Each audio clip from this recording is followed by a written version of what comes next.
جو کچھ میں اس وقت ہوتا دیکھ رہا ہوں اور جس طرح سے مختلف اداروں اور افراد کو متنازع بنانے کی ایک کوشش کی جا رہی ہے، میرے خیال سے یہ بہت ہی زیادہ غیر ذمہ دارانہ ہے۔ میرے خیال سے جو تینوں ریاست کے ستون ہیں ان کا احترام لازمی ہے، ہونا بھی چاہیے، ہمیں کرنا بھی چاہیے، اور اگر ہم اس کا احترام نہیں کریں گے تو اس کی پھر قیمت ان کو بھگتنی پڑے گی جو اس میں سب سے ویکسٹ لنک ہیں، یعنی کہ سیاستدان، یعنی کہ پارلیمان۔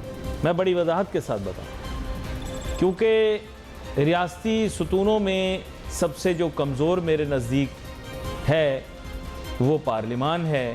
اس حساب سے نہیں کہ وہ بطور ادارہ کمزور ہے، اس وجہ سے کیونکہ وہ اختیارات کے استعمال میں سب سے کمزور تصور کیا جائے گا۔ اگر اس طرح کی لڑائی لڑی گئی، میں بار بار بتا رہا ہوں، تو پھر کہیں ایسا نہ ہو کہ اس کا بھگتاوا بھی پارلیمان کو بھگتنا پڑ جائے، بالکل جیسے بلاول بھٹو زرداری صاحب نے بات کی تھی۔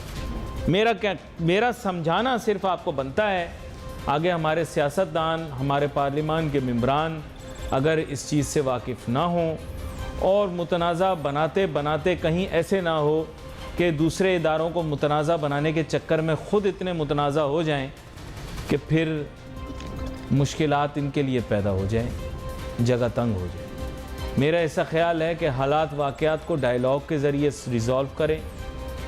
حل ہمیشہ ڈائیلاگ کے ذریعے ہی نکلنا، اور کوئی طریقہ ہے نہیں۔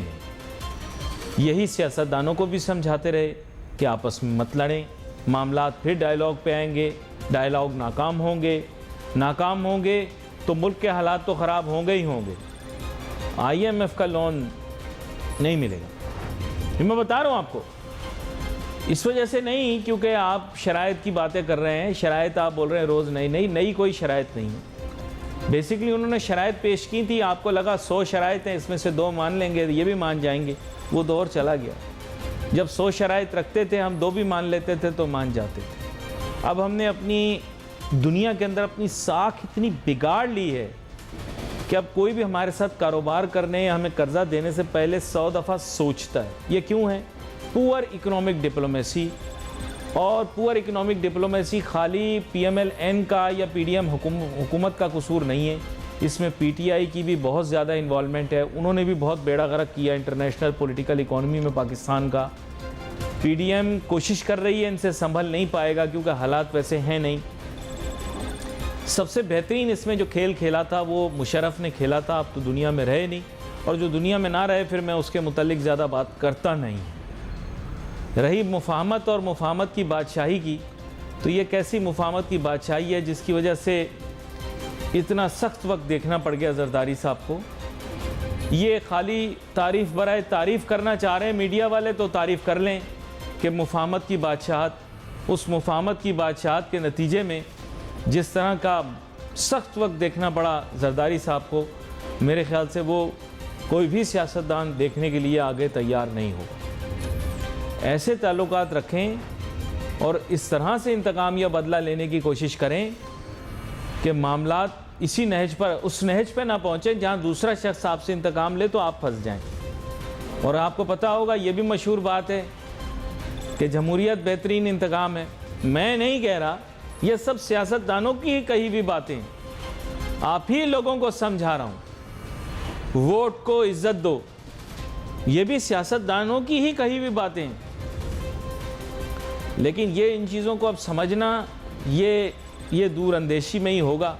مجھے پتہ ہے سیاستدان سب اچھے ہیں، برا کوئی بھی نہیں، برا تو پاکستان میں صرف ایک آدمی ہے، اس کا نام علی ناصر ہے، باقی لوگ سب اچھے ہیں، تبھی ملک اتنا اچھا چل رہا ہے۔ اب بات یہ ہے کہ ملک کے اپنے حالات کیسے ہیں، معاشی حالات کیسے ہیں، اور اس کے اوپر بھی تھوڑی بات کر لیتے ہیں۔ صنعتی ترقی سکڑاؤ کا شکار ہے۔ یہ شعبہ تحقیق نے مجھے صبح بتایا کہ صنعتی شعبے میں ترقی جو ہے وہ سکڑاؤ کا شکار ہے۔ کتنا بتایا ہے؟ 11.6% جو ہے اس میں گراوٹ دیکھی جا رہی ہے، اس میں صنعتی ترقی میں جو بڑی صنعتیں۔ صحیح کہہ رہا ہوں نا؟ اب جب یہ صحیح بات میں کر رہا ہوں آپ سے، یا بڑی صنعتوں کی جو بھی गिरावट है 11.6% है, तो खुद ही समझ जाओ, अक्लमंद लोग हो आप, कि मुल्क का मुस्तकबिल कितना तारीक होगा या कितना रोशन होगा। देखिए, मैं तो काफ़ी अरसे से समझा रहा हूँ, सिर्फ हाथ जोड़ के आप लोगों को समझा ही सकता हूँ कि इस मुल्क की इकॉनमी सस्टेनेबल नहीं है। आप मांगे तांगे पे चलोगे या फिर आपको लोगों से ताल्लुकात अच्छे उस्तवार करने पड़ेंगे, फिर ही आप चल सकते हो। सलीम उज़ ज़मा साहब हमें ज्वाइन कर रहे हैं, साबिक सरबरा काटी, वेलकम करता हूँ आप। थैंक यू सलीम उज़ ज़मा साहब, अब बात ये है कि इसके बावजूद कि मैं ये बात बार बार प्रोग्रामों में करता रहता हूँ कि हमारे मुल्क का निज़ाम मांगे तांगे पे चलेगा या फिर अच्छे ताल्लुकात दूसरे ममालिक से बना कर चलेगा, लेकिन इसके बावजूद अगर पाकिस्तान सनती तरक्की करता है तो फिर ये ख़ुद कफ़ील होने के और अपने कदमों पे खड़े होने के चांसेस ज़्यादा होंगे मुस्तकबिल में।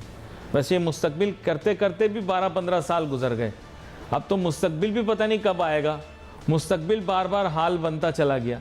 तो आप मुझे बताएं कि सनती तरक्की, ये मुझे बता रहे हैं कि सुखड़ाऊ का शिकार है, तो मुल्क तरक्की काहे से कर रही है, ये मुझे समझा दें आप।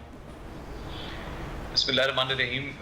अली, देखें, आपने बिल्कुल सही कहा कि मुल्क मांगे तांगे पे नहीं चला करता। हमारी जो अभी तक की प्रायोरिटीज़ रही हैं वो कभी भी मुल्क की डेवलपमेंट नहीं रही। कभी भी हमारे यहाँ ये प्रायोरिटी हमारी नहीं रही कि हम अपनी इंडस्ट्री को डेवलप करें, हम अपने लोगों को डेवलप करें, हम अपनी इकोनॉमी को ग्रो करें। हम जब भी, आप ये देखिए कि हमने पैसा कमाना कहाँ सीखा है, हमने कभी पैसा कमाया है एज अ कंट्री? हम हमेशा इसके ऊपर हो जाते हैं कि फलानी कंट्री ने हमें इमदाद दे दी, फलानी बैंक से, हमें वर्ल्ड बैंक से मिल गया, हमें ADB से मिल गया, हमें IMF से कर्जा मिल गया।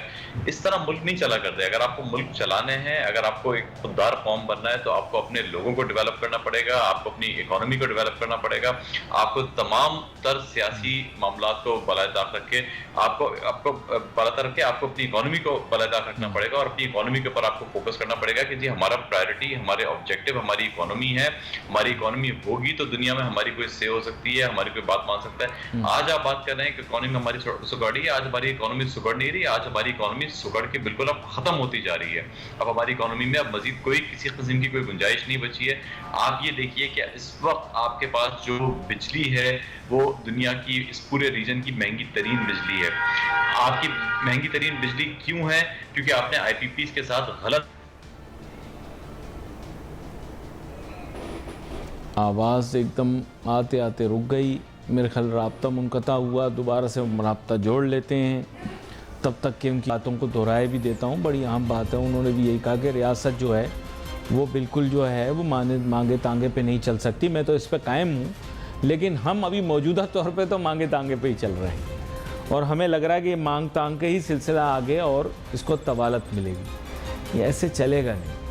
देखिए, लोग जिन अदवार को पाकिस्तान में सुनहरे दौर कहते हैं, ये वही अदवार हैं जिन अदवार के अंदर हमारे ताल्लुकात वेस्ट से अच्छे रहे। मैं तो कह सकता हूँ आपसे, लेकिन अगर आप समझना नहीं चाह रहे हैं तो मैं आपको मजबूर नहीं कर सकता हूँ। और वो अपनी बात मुकम्मल कर रहे थे, बड़ी अहम गुफ्तगू कर रहे थे। मैं चाहूँगा सलीम उज़ ज़मा साहब, पहले आप अपनी बात मुकम्मल कर लीजिए जो आप मुल्क के अंदर इकोनॉमिक सिचुएशन पर कर रहे थे। जी जी अली, बस मैं आपसे यही वाली बात कर रहा था कि देखिए, जो मुल्क चलाने का तरीका होता है वो मुल्क चलाने का ही तरीका नहीं होता। इस वक्त अगर हमने अपनी इकोनॉमी को, अपनी इंडस्ट्री को प्रायोरिटी दी होती तो आज हमारे पास इस वक्त पूरे रीजन की सबसे एक्सपेंसिव इलेक्ट्रिसिटी नहीं होती। आप की इलेक्ट्रिसिटी एक्सपेंसिव इसलिए है पूरे रीजन के अंदर क्योंकि आप की जो प्रोडक्शन है बिजली की वो ज़्यादा है, और दूसरी तरफ इंडस्ट्री को या घरों को जो डिमांड है वो पूरी नहीं हो पा रही। क्यों? क्योंकि आपने ट्रांसमिशन सिस्टम ही नहीं बिछाए। आपने दूसरी तरफ ये IPPs के साथ एग्रीमेंट किए कि चाहे हम आपसे खरीद सकें, आपसे इवैक्यूएट पावर कर सकें या ना कर सकें, हम आपको पेमेंट करेंगे। तो नतीजा ये है कि मैं और आप और इंडस्ट्री हमारी जो पूरी है वो इस पर जो कैपेसिटी पेमेंट की मद के अंदर वो चार्जेस भी पे कर रही है, जो बिजली हम लोग कभी इस्तेमाल करते ही नहीं, जो कि बिजली कभी प्रोड्यूस शायद होती भी नहीं है और जो कि बिजली कभी कंज्यूमर्स को मिलती भी नहीं है। नतीजा ये है कि आज हमें पूरे रीजन की सबसे महंगी बिजली पे कहा जा रहा है कि आप कम्पीट करें उन मंडियों के साथ जो कि फ्री इलेक्ट्रिसिटी प्रोवाइड करता है, जो कि डिस्काउंटेड रेट पे अपनी इंडस्ट्री को प्रमोट करने के लिए इलेक्ट्रिसिटी प्रोवाइड करता है। और नतीजा आज हमारे सामने है कि हमारी इकोनॉमी जिस हिसाब से जिस रैपिड तरीके से डिक्लाइन हो रही है, तो जब तक आप एक कंड्यूसिव एनवायरनमेंट नहीं देंगे तो यहाँ पे आप बाहर के इन्वेस्टमेंट को, फॉरेन इन्वेस्टमेंट को तो भूल जाए, जो आपका लोकल इन्वेस्टर है उसके लिए आप ऐसे हालात खराब क्रिएट कर देंगे कि वो उसको भी जिसको मौका मिलता जाएगा वो यहाँ से खुदा न खास्ता जाता जाएगा। हम तो यहाँ बैठे हैं, हम यहाँ पे बैठ के काम कर रहे हैं और हमारी ख्वाहिश है कि हमारा मुल्क है, हमारी इंडस्ट्रियाँ यहाँ पे, हमारे लोग हैं, हमारी फैमिलीज हैं, हम यहीं पे रहें, यहीं पे रह के काम करें। लेकिन इस वक्त हुकूमत को भी सोचना पड़ेगा कि सियासी हुकूमत को, अपोजिशन को, सब लोगों को मिलके इस वक्त अपने तमाम जो सियासी इख्तलाफात हैं उनको साइड पर रखे इस वक्त आपको अपनी इकॉनमी को बचाना होगा, वरना बहुत खतरनाक सूरत हाल और बिगड़ सकती है। अच्छा, कह सब रहे हैं कि एक टेबल पर आना चाहिए, लेकिन आप मुश्किल जानते हैं कि पोलराइजेशन इतनी हो गई कि एक घर में बाप बेटा, मियाँ बीवी मुख्तलिफ सियासी जमातों को सपोर्ट कर रहे हैं, वो एक टेबल पे नहीं बैठ रहे और हम सियासतदानों को कह रहे हैं कि वो एक टेबल पे बैठ जाएं। सर, पोलराइजेशन अब इस मुल्क के अंदर बहुत ज़्यादा हो चुकी है। सोशल मीडिया को व्हाट्सएप के ग्रुपों में देख लिया जाए तो किस किस्म की बदजुबानी, बदअखलाकी।